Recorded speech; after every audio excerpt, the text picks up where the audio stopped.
Hi shalom to everyone.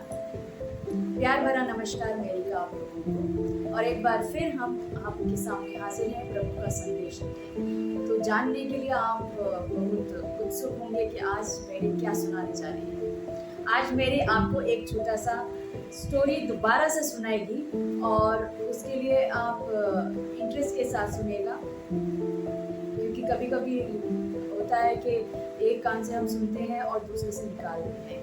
तो ये वाले वचन नहीं है, हमें ये वाले वचन इसलिए याद रखने हैं क्योंकि प्रभु हमसे कहता है कि अंत का दिन चल रहा है और हमें अपनी पूरी तैयारी के साथ हमें तैयार रहना है। तो समय व्यर्थ ना करते हुए हम इस कहानी को शुरुआत करते हैं। एक छोटी सी चिड़िया होती है और वो अपने डे टू डे लाइफ से बहुत परेशान हो जाती है, अपनी ज़िंदगी से बहुत परेशान हो जाती है और इतनी परेशान हो जाती है कि उसे लगता है कि उसे अब सुसाइड कर लेना चाहिए। जब वो सुसाइड करने के लिए जा रही होती है तो वहाँ से एक पनडुब्बी गुजर रही होती है।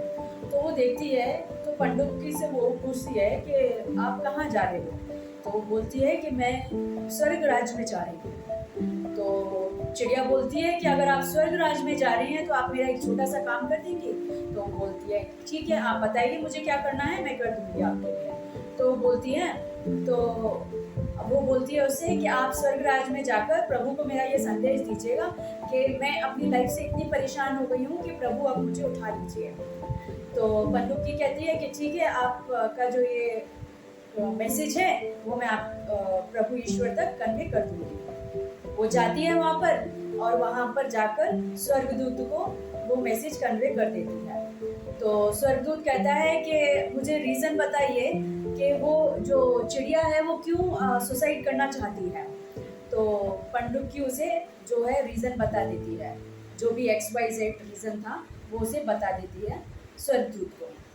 स्वर्गदूत कहता है कि आप मेरा भी एक संदेश उन तक पहुंचा दीजिएगा।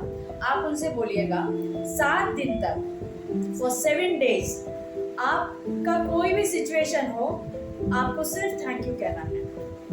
तो पनडुब्बी कहती है ठीक है, मैं आपका जो पैगाम है वो चिड़िया तक पहुंचा दूंगी। जब वो पनडुब्बी वापस आती है और चिड़िया को वो बोलती है कि आपके लिए एक संदेश भेजा गया है स्वर्गदूत के द्वारा। उन्होंने कहा है आपका कोई भी सिचुएशन हो, आपको सिर्फ और सिर्फ धन्यवाद करना है। तो चिड़िया कहती है ठीक है, ये भी करके देख लेते हैं। तो फर्स्ट डे होता है, वो खाना खाने जाती है, उसका खाना कोई और खा जाता है। वो पानी पीने जाती है, दूसरे दिन पानी पीने जाती है, उसका पानी सूख जाता है, नदी का पानी सूख जाता है। तीसरा दिन हो जाता है, चौथा दिन हो जाता है, 5वां, छठा और फिर 7वां दिन भी खत्म हो जाता है। और उसकी जो भी सिचुएशन होती थी, जो भी परेशानी से या जो भी खुशी से वो गुजर रही होती है, उस सिचुएशन में वो सिर्फ और सिर्फ उसको प्रभु को धन्यवाद करती थी, जैसा कि स्वर्गदूत ने उसे पैगाम भेजा था कि उसे सिर्फ और सिर्फ धन्यवाद करना है। तो वो धन्यवाद ही करती है उसको। 8वां दिन उसकी सिचुएशन, उसके हालात सारे बदल जाते हैं और वो बहुत खुश हो जाती है और वो सोचती है कि ये मिरेकल कैसे हुआ। तो ये मिरेकल ऐसे हुआ जब उसने प्रभु की बात को माना। जैसे कि प्रभु कहते हैं कि तुम मुझ में रहो और मैं तुम में रहूंगा तो तुम फलोगे फूलोगे और बहुतायत से फलोगे फूलोगे। तो कुछ इसी तरह से वो इतनी फलती है फूलती है कि वो इतनी खुश हो जाती है कि वो एक बार को बैठ के सोचती है कि उसने ये थॉट अपने दिमाग में, ये सोच अपने दिमाग में सुसाइड करने का लाया ही क्यों।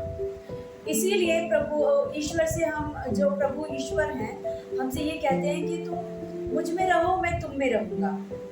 राइट, तुम मुझ में रहो मैं तुम में रहूँगा और तुम फलोगे फूलोगे। तो इसी तरह से हमें भी करना है। हमें क्या करना है, हमें मॉरल ऑफ द स्टोरी क्या है?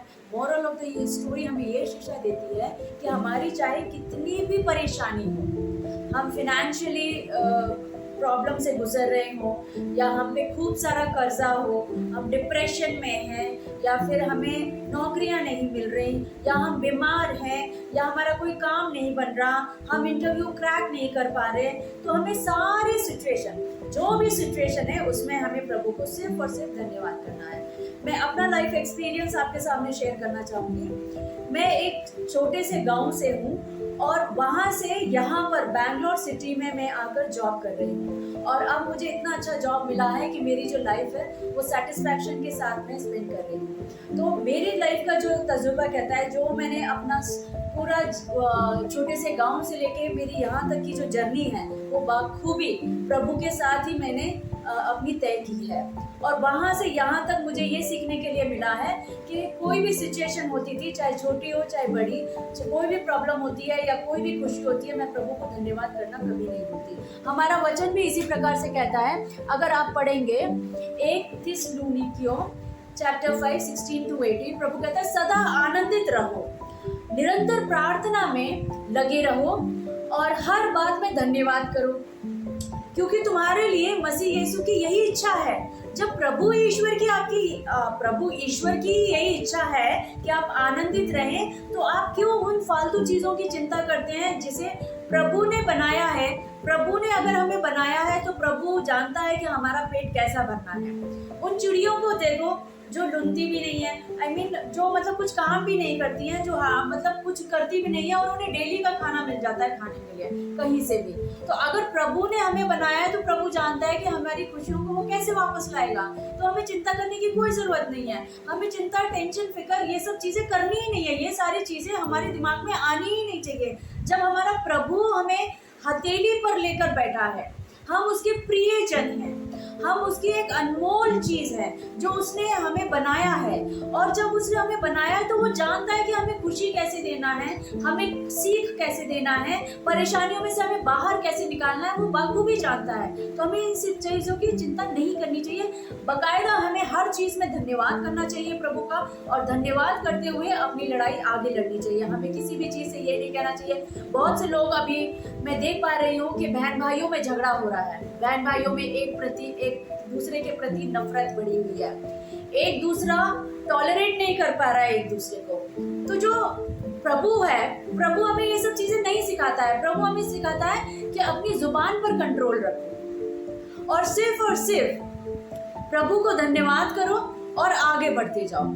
अगर आप प्रभु को धन्यवाद करते रहेंगे और आगे बढ़ते जाएंगे, आपके सारे कार्य आसानी से, बखूबी से पूरे होते जाएंगे। आपको कोई टेंशन लेने की जरूरत नहीं है। घर में लड़ाई झगड़ा हो रहा है, आप प्रार्थना कीजिए। बहन भाइयों में नहीं बन रही, आप प्रार्थना कीजिए।